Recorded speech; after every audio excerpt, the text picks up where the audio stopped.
नमस्कार दोस्तों। आज हम आपके लिए एक ऐसी प्रेरणादायक कहानी लेकर आए हैं जो आपकी आत्मा को भगवान श्री राधा रानी के नाम से जोड़ने के महत्व को दर्शाएगी। इस कहानी में हम जानेंगे कि कैसे एक साधारण व्यक्ति की एक छोटी सी कोशिश ने उसकी पूरी जीवन यात्रा को बदल दिया। तो चलिए बिना किसी देरी के इस अद्भुत कहानी की ओर बढ़ते हैं। एक बार एक व्यक्ति संत जी के पास गया और उनसे अपने बेटे के भगवान के प्रति उदासीनता के बारे में बात की। संत जी ने एक अद्भुत उपदेश दिया जिससे उसकी सोच और विश्वास पूरी तरह बदल गए। आगे की कहानी में जानेंगे कि कैसे संत जी का एक छोटा सा निर्देश उस व्यक्ति के जीवन की सबसे बड़ी सच्चाई को उजागर करता है। यह कहानी हमें यह सिखाती है कि भगवान का नाम मात्र लेने से ही कितनी बड़ी महिमा प्राप्त हो सकती है। इस अद्भुत कथा को अंत तक देखिए और समझिए कि भगवान श्री राधा रानी के नाम का जप करने का कितना बड़ा महत्व है। बोलो राधे राधे।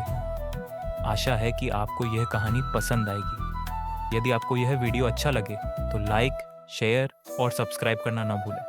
धन्यवाद। एक बार एक व्यक्ति था।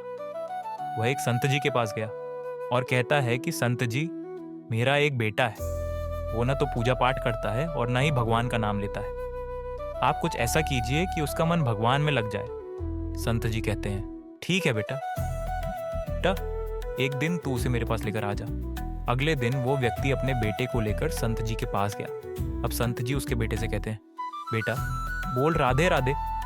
बेटा कहता है, मैं क्यों कहूँ? संत जी कहते हैं, बेटा बोल राधे राधे। वो इसी तरह से मना करता रहा और अंत तक उसने यही कहा कि मैं क्यों कहूँ राधे राधे। संत जी ने कहा, जब तुम मर जाओगे और यमराज के पास जाओगे तब यमराज तुमसे पूछगे कि कभी भगवान का नाम लिया, कोई अच्छा काम किया, तब तुम कह देना कि मैंने जीवन में एक बार श्री राधा रानी के नाम को बोला है, बस एक बार। इतना बताकर वह चले गए। समय व्यतीत हुआ और एक दिन वो मर गया। यमराज के पास पहुंचा। यमराज ने पूछा, कभी कोई अच्छा काम किया है? उसने कहा, हाँ महाराज, मैंने जीवन में एक बार श्री राधा रानी के नाम को बोला। आप उसकी महिमा बताइए। यमराज सोचने लगे कि एक बार नाम की महिमा क्या होगी, इसका तो मुझे भी नहीं पता है। यम बोले, चलो इंद्र के पास वही बताएंगे। तो वो व्यक्ति बोला, मैं ऐसे नहीं जाऊंगा, पहले पालकी लेकर आओ, उसमें बैठकर जाऊंगा। यमराज ने सोचा ये बड़ी मुसीबत है। फिर भी पालकी मंगवाई गई और उसे बिठाया। 4 खाड़ लग गए। वो बोला, यमराज जी सबसे आगे वाले कहार को हटाकर उसकी जगह आप लग जाइए। यमराज जी ने ऐसा ही किया। फिर सब मिलकर इंद्र के पास पहुंचे और बोले कि एक बार श्री राधा रानी के नाम लेने की महिमा क्या है? इंद्र बोले, महिमा तो बहुत है, पर क्या है ये मुझे भी नहीं मालूम। बोले कि चलो ब्रह्मा जी को पता होगा, वो ही बताएंगे। वो व्यक्ति बोला, इंद्र जी ऐसा है, दूसरे कहार को हटाकर आप यमराज जी के साथ मेरी पालकी उठाइए। अब एक और यमराज पालकी उठा रहे हैं और दूसरी तरफ इंद्र लगे हुए हैं। पहुंचे ब्रह्मा जी के पास। ब्रह्मा ने सोचा कि ऐसा कौन सा प्राणी ब्रह्मलोक में आ रहा है जो स्वयं इंद्र और यमराज पालकी उठाकर ला रहे हैं। ब्रह्मा के पास पहुंचे। सभी ने पूछा कि एक बार श्री राधा रानी के नाम लेने की महिमा क्या है? ब्रह्मा जी बोले, महिमा तो बहुत है, पर वास्तविकता क्या है कि ये मुझे भी नहीं पता, लेकिन हाँ, भगवान शिव जी को जरूर पता होगा। वो व्यक्ति बोला कि तीसरे कहार को हटाइए और उसकी जगह ब्रह्मा जी आप लग जाइए। अब क्या करते, महिमा तो जाननी थी। अब पालकी के एक और यमराज है, दूसरी तरफ इंद्र और पीछे ब्रह्मा जी हैं। सब मिलकर भगवान शिव जी के पास गए और भगवान शिव से पूछा कि प्रभु, श्री राधा रानी के नाम की महिमा क्या है? केवल एक बार नाम लेने की महिमा आप कृपा करके बताइए।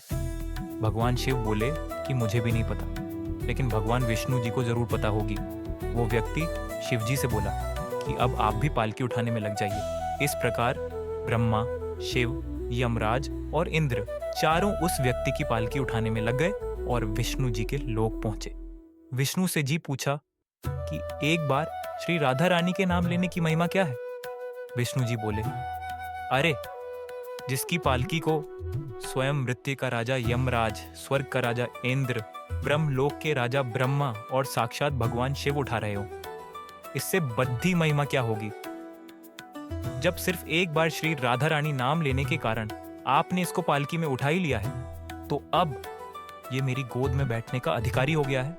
भगवान श्री कृष्ण ने स्वयं कहा है कि जो केवल रा बोलते हैं तो मैं सब काम छोड़ डच कर खद्दा हो जाता हूँ, और जैसे ही कोई धा शब्द का उच्चारण करता है तो मैं उसकी ओर दौड़ने लगाकर उसे अपनी गोद में भर लेता हूँ। बोलो राधे राधे। दोस्तों, इस प्रेरणादायक कहानी से हमने सीखा कि भगवान श्री राधा रानी के नाम की महिमा अद्वितीय है। एक छोटे से नाम के उच्चारण से भी जीवन में इतनी बड़ी बदलाव आ सकते हैं, यह हमने इस कहानी के माध्यम से समझा। आखिरकार जिस व्यक्ति के नाम के उच्चारण मात्र से यमराज, इंद्र, ब्रह्मा और स्वयं शिव जी उसकी पालकी उठाने के लिए तैयार हो गए, उसकी महिमा को शब्दों में बयां करना संभव नहीं है। तो दोस्तों, आप भी भगवान श्री राधा रानी के नाम को अपने जीवन का हिस्सा बनाइए और देखें कि कैसे आपका जीवन नई रोशनी से भर जाता है। बोलो राधे राधे।